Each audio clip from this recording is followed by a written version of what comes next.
Let's speak to Martin Gower, who's a former NHS Trust chairman. Martin, what do you make of this, and how much of a barrel do they have Wes Streeting over here? Well, thank you for having me on, Peter.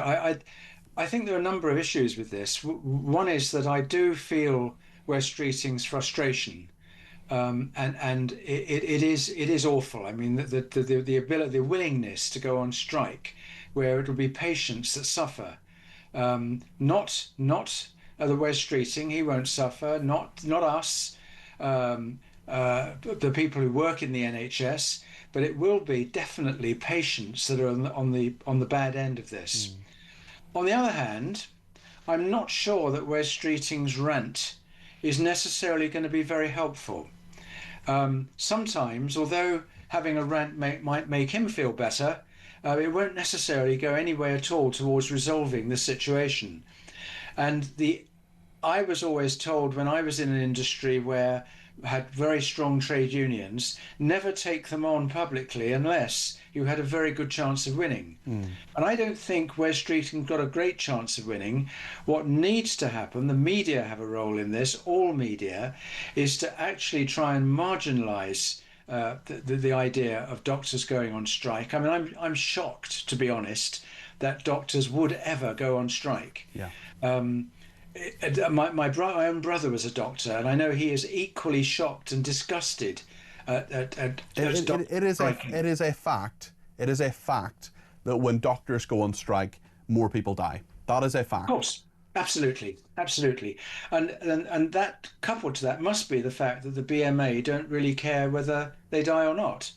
I mean, they would say, to give them their due, they would say that actually in the long run lives are saved because doctors are happier, they're better at work, they're more secure in their position. I wonder, do they have a point at all in regard to the pay? I don't think they do, but you may disagree, Martin. And also, I mean, conditions and job security is something they want to talk about as well. Well, Peter, there's two things here. I think the role of a junior doctor is not altogether a happy one. The proper title for them within the NHS is that they are doctors in training during the first 3 years, and they're on rotation. When I was a chairman of a trust, we always felt the junior doctors, as they were called then, were didn't really belong to us. You know, they were here today, gone tomorrow. We used them, and I think sometimes exploited their goodwill in order to help us, save us and help us in all sorts of situations. But actually, the sense of belonging to the organisation that they were actually working in didn't really happen. Now, I know some NHS trusts have actually tried to help that and make them feel a greater sense of belonging. I mean, by all sorts of routes. But it's not a very clever system, and it's needed to be revised for a long time. So I do sense the kind of frustration of the junior doctors in quite where their careers are going. When they can get into a speciality, some will end up as GPs, when they won't, of course, be in the public sector any longer.